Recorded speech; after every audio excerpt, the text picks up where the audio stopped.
कहानी एक चमकदार, धूप से नहाए हुए जंगल में शुरू होती है जहां दो बच्चे लकड़ियों से खेलते खेलते लड़ रहे हैं। एक बच्चा अपनी लकड़ी घुमाते हुए ऐसे दिखावा करता है जैसे कोई विजर्ड हो और जादू चला रहा हो, जबकि दूसरा मॉन्स्टर बनने का रोल निभा रहा है।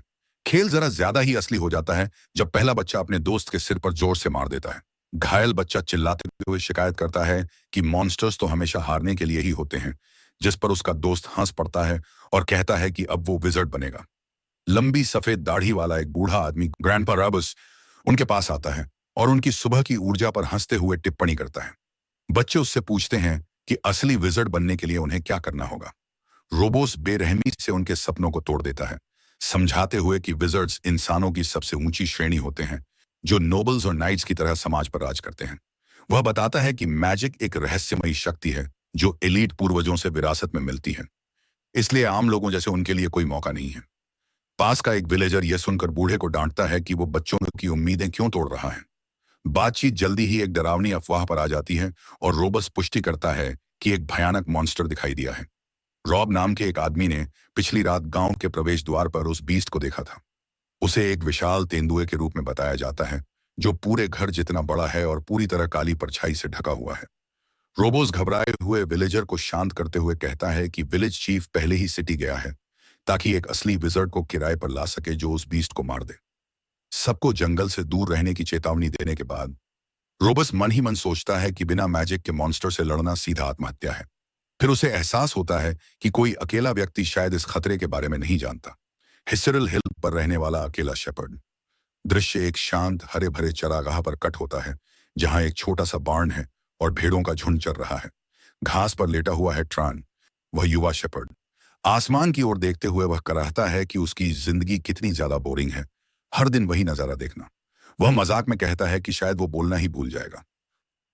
उसकी शांति तब टूटती है जब एल्डर रोबस वहां पहुंचता है। उसके ऊपर खड़े होकर उसे कामचोर निकम्मा कहता है। त्रान बेफिक्री से कहता है कि वो हट जाए क्योंकि वो धूप रोक रहा है, और उसके तौर तरीकों की आलोचना करता है। दोनों के बीच का तनाव तुरंत बढ़ जाता है। रोबस पूछता है कि क्या टैन अब भी पुरानी बात का गुस्सा पाले हुए हैं।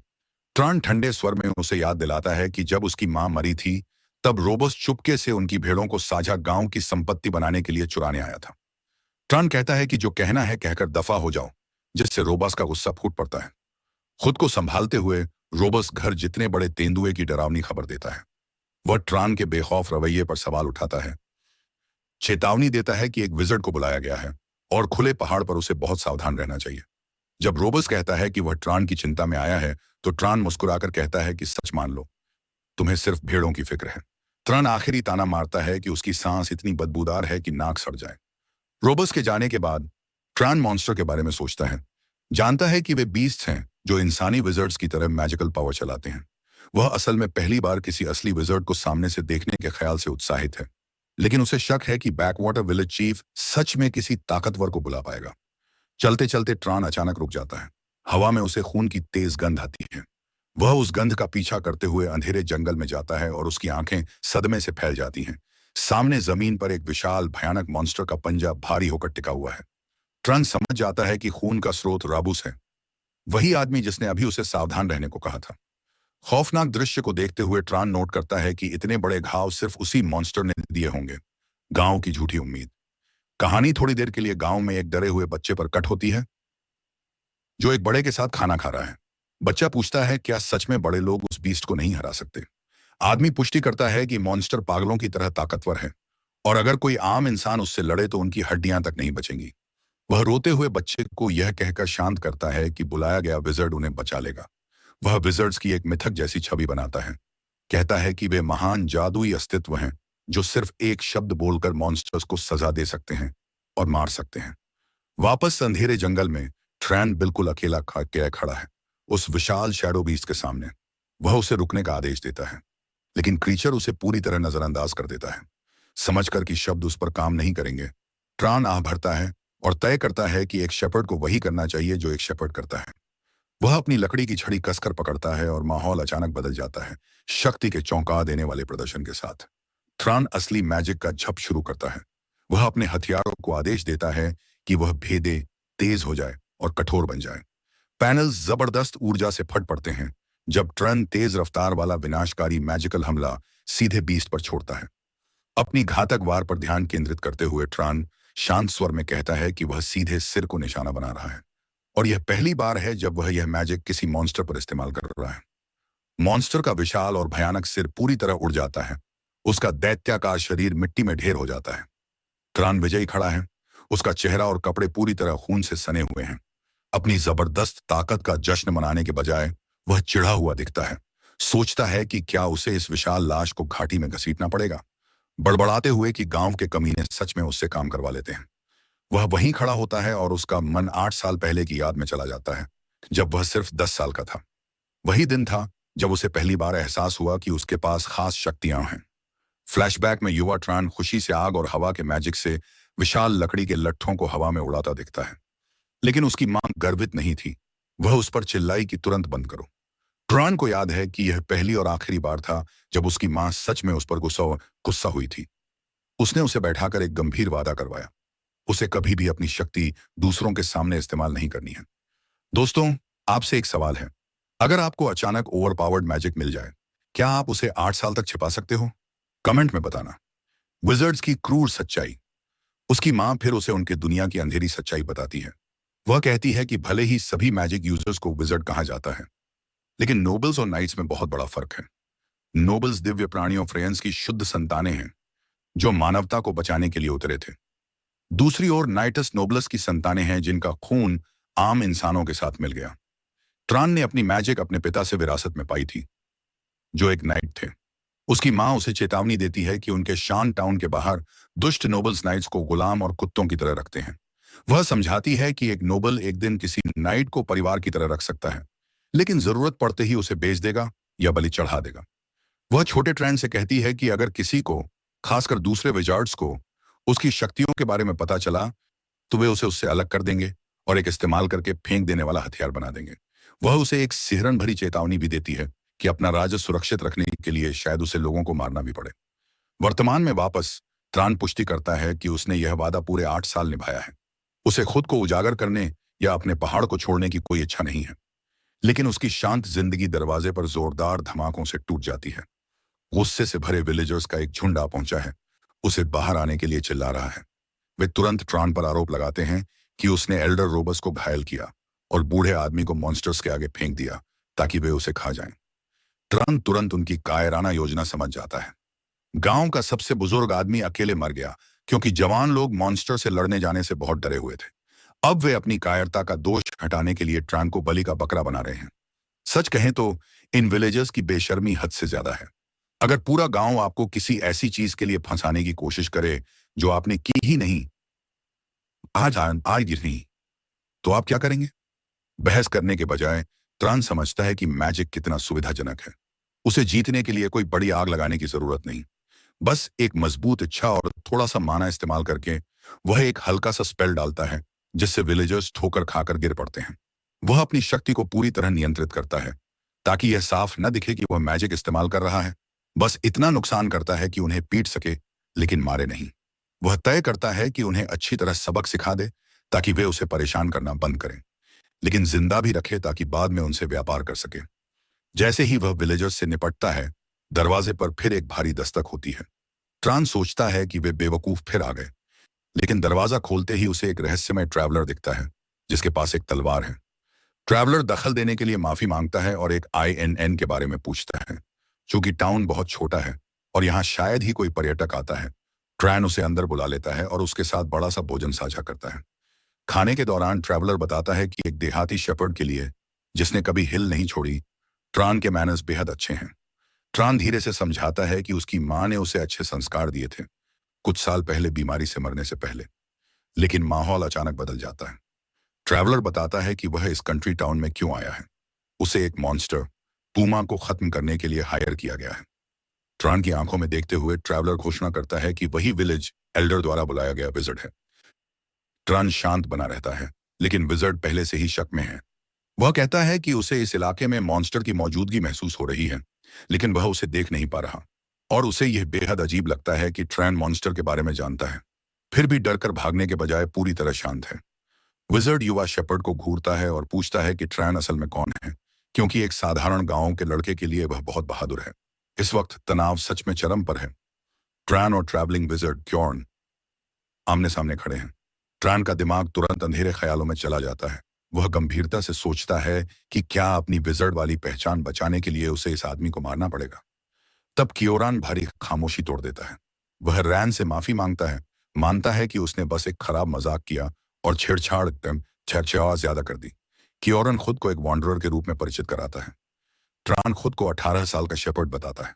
केरन कैजुअली बताता है कि वह असल में 75 साल का है।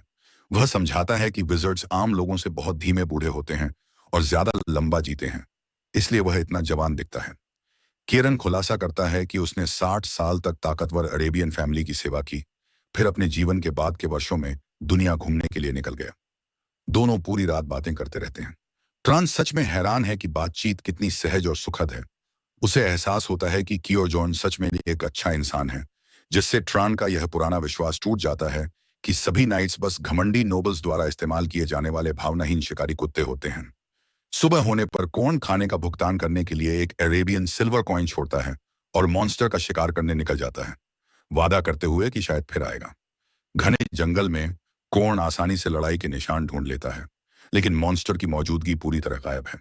वह सोचता है कि शायद किसी और विजर्ड ने पहले ही उसे मार दिया, लेकिन अचानक उसके सामने एक डरावनी सत्ता प्रकट होती है, मॉन्स्टर की रेत की। और भयानक सच्चाई समझ जाता है, अगर किसी मॉन्स्टर को मार दिया जाए और उसका माना सही तरह से एब्जॉर्ब या डिस्पर्स न किया जाए तो उसकी लाश इस डरावने रूप में बदल जाती है।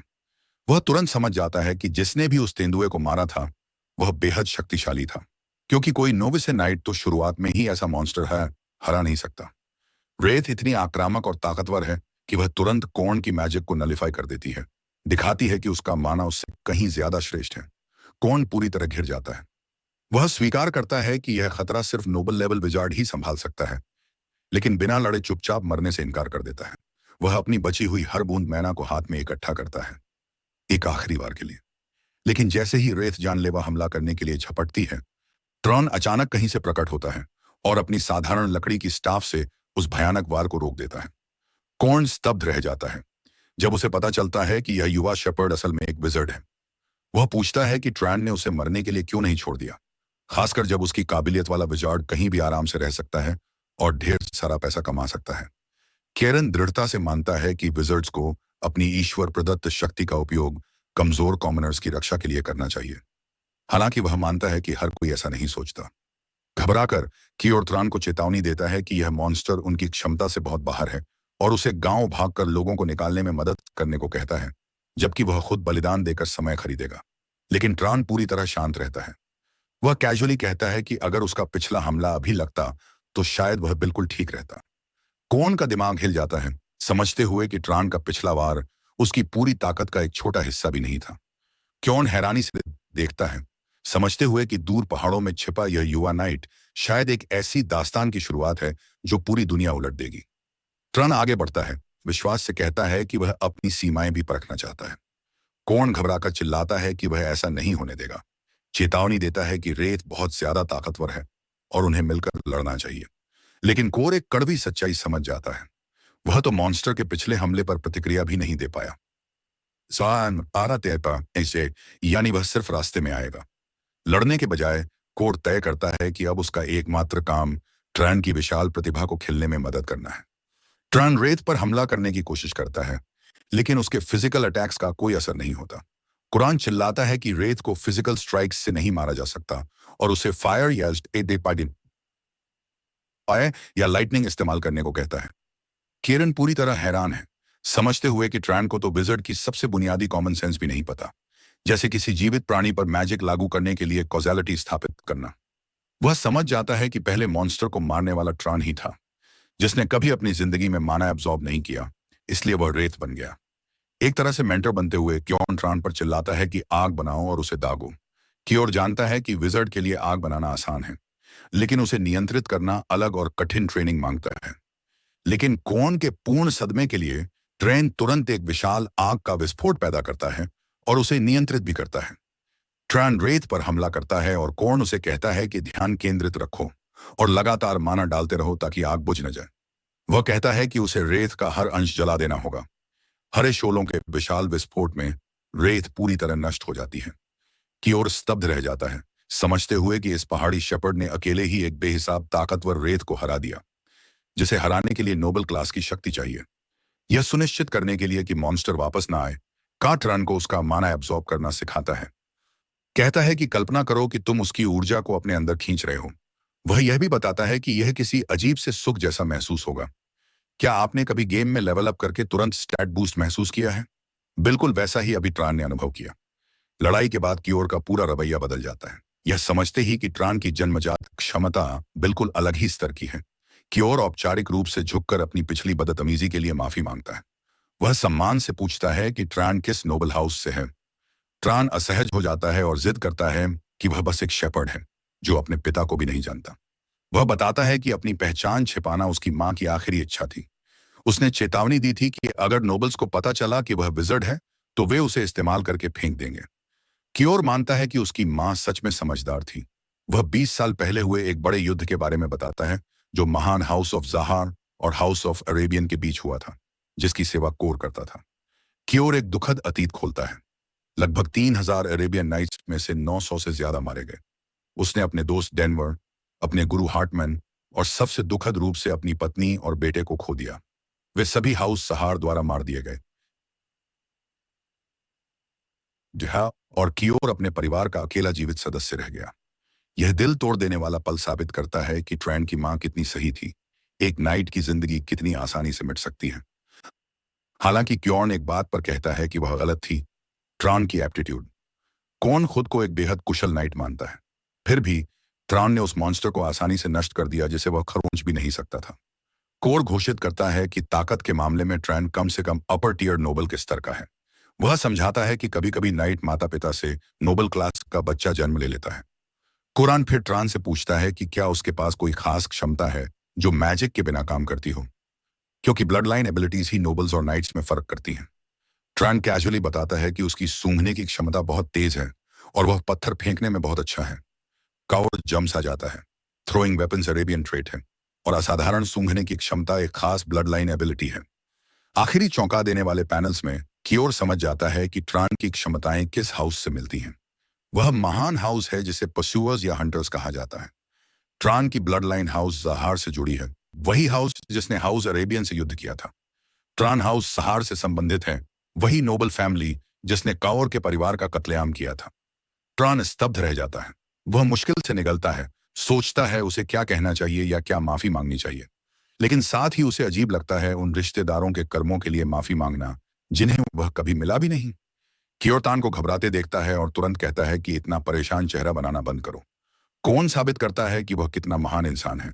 वह समझाता है कि यह जो है बड़ों की बात है। अगर खून को खून से धोने की कोशिश करेंगे तो लड़ाई कभी खत्म नहीं होगी।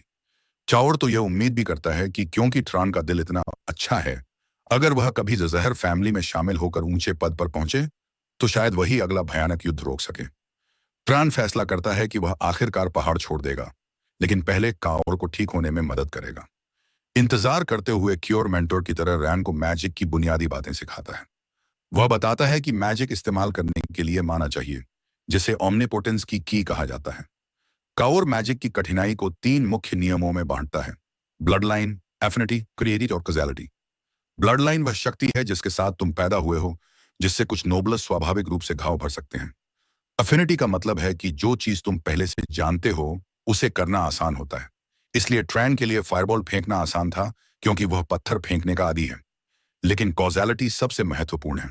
कौन समझाता है कि तुम माना से किसी को तुरंत मरने की इच्छा नहीं कर सकते। तुम्हें मौत का कारण देना होगा, जल्स पानी दहनान, जैसे आग बनाकर उसे दागना। ट्रॉन हंसते हुए कहता है कि वह तो मैजिक स्कॉलर भी बन सकता था। क्योरन फिर बताता है कि जहार ब्लड लाइन की मैजिक बेहद खास है, पूरी तरह स्टेल्थ और ट्रैकिंग पर केंद्रित। वह ट्रान से इसे आजमाने को कहता है। ट्रान अपना माना केंद्रित करता है, इच्छा करता है कि उसकी आवाज और उसकी गंध दोनों महसूस न की जा सके। एक पल में ट्रान पूरी तरह गायब हो जाता है। क्योर मानता है कि युद्ध के दौरान अरेबियन नाइट्स इस क्षमता से सबसे ज्यादा डरते थे। लेकिन क्योंकि उसे ट्रान के चरित्र पर भरोसा है, कौन उसे और भी मैजिक ट्रेनिंग मेथड सिखाने का फैसला करता है।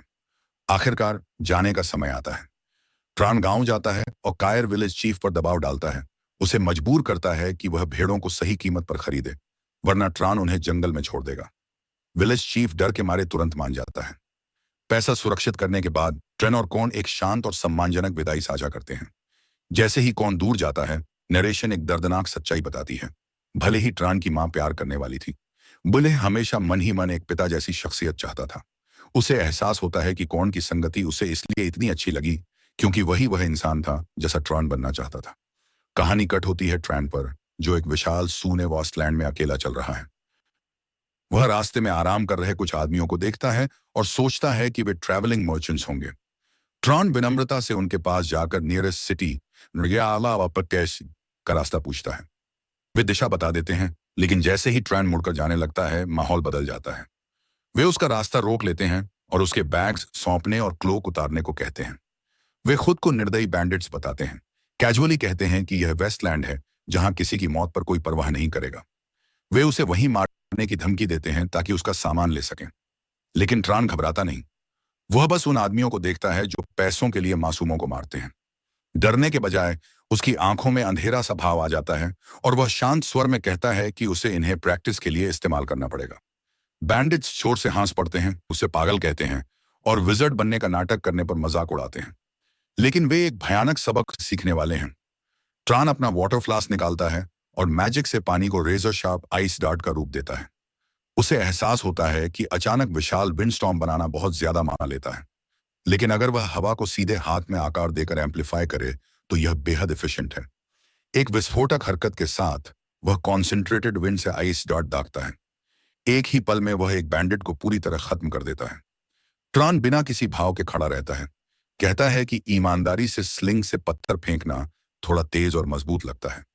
बाकी बैंडिट्स तुरंत अपने हथियार गिरा देते हैं और घुटनों पर गिर पड़ते हैं, पसीने से भीगे और डर से कांपते हुए। वे जान की भीख मांगते हैं, रोते हुए कहते हैं कि उन्हें नहीं पता था वह असली विजर्ड है और जो चाहे देने को तैयार है। ट्रान नीचे देखकर एक सीधा सवाल पूछता है, उन्होंने बिना योजना के उसे निशाना क्यों बनाया?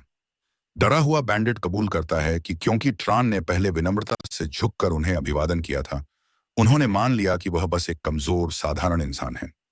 ट्रान शांत स्वर में बैंडिट को धन्यवाद देता है कि उसने उसे दुनिया के काम करने का एक उपयोगी सबक सिखाया।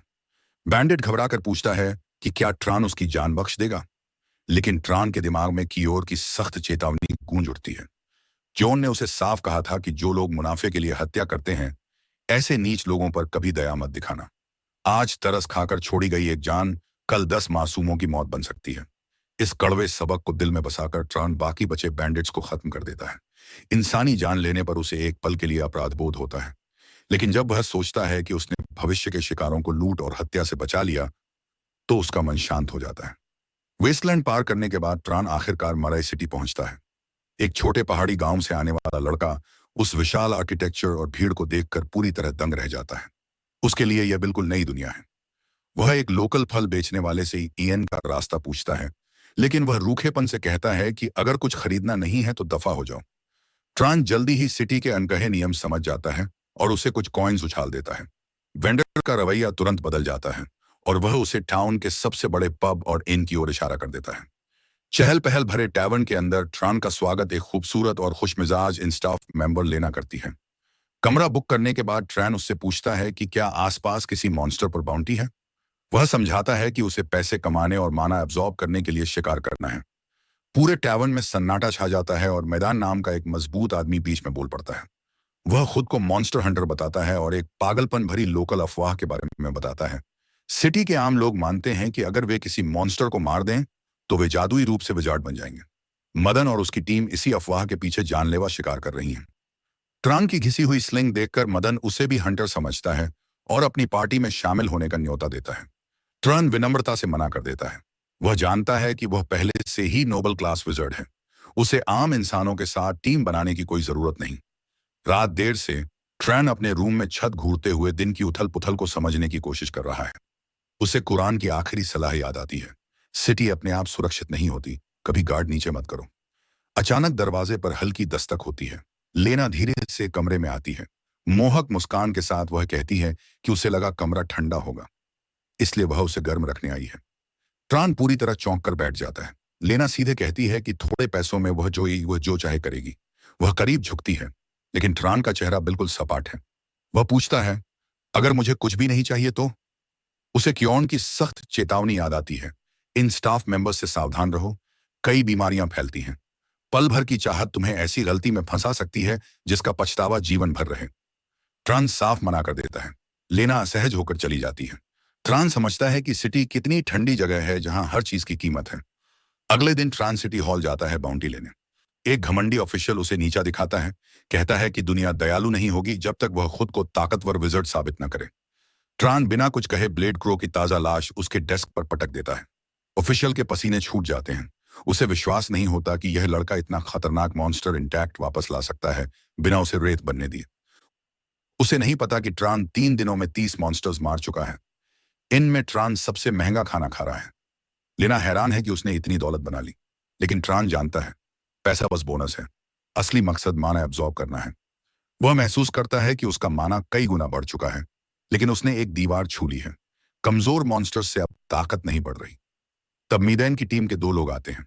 वे उसकी दौलत से जलते हैं और पैसे मांगते हैं। ट्रान मजाक उड़ाता है।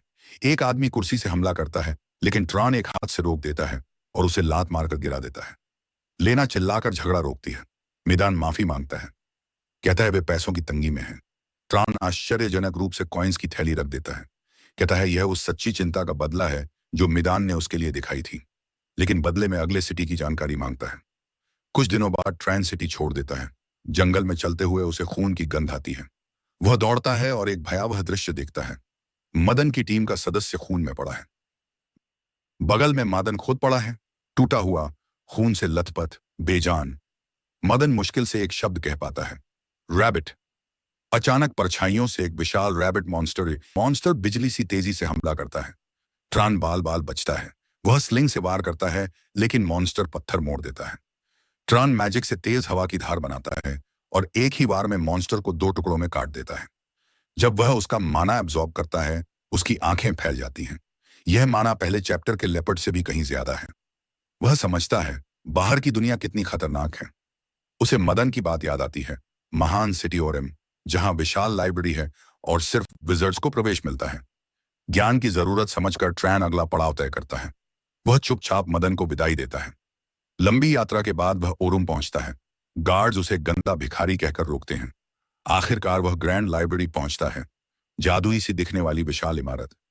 गार्ड्स कहते हैं सिर्फ विजर्ड्स अंदर जा सकते हैं। ट्रान शांत कहता है, मैं विजर्ड हूं। वे हंसते हैं, नोबल का रूप धरने पर मारने की धमकी देते हैं। ट्रान अपने माना का छोटा सा हिस्सा छोड़ता है। गार्ड केनिया, हाउस वॉल्टस का नाइट, उसकी शक्ति महसूस कर घुटनों पर गिर जाता है।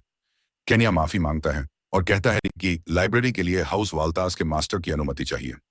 इंतजार करते हुए एस्टेट मेड्स उसे साफ सुथरा करती हैं। नए कपड़ों में ट्रैन अब पहाड़ी शेपर्ड नहीं बल्कि किसी प्रिंस जैसा लगता है। तब गुलाबी बालों वाली सुंदर नोबल अजेला आती है। वह पूछती है कि ट्रैन किस नोबल हाउस से है। ट्रान व्यक्तिगत कारणों से जवाब देने से मना करता है। अजेला मुस्कुराती है और कहती है, अगर तुम नहीं बताओगे तो मुझे खुद पता करना पड़ेगा। वह हॉलवे के बीचों बीच आग की विस्फोटक मैजिक से सीधा ट्रान पर हमला कर देती है और यहीं यह मैनवा फिलहाल खत्म होता है। यह ऑनगोइंग है और मैंने 8 चैप्टर रिकैप किए हैं, नाम और पिन किए हुए कमेंट दिए हैं, तो लाइक और सब्सक्राइब करना मत भूलना।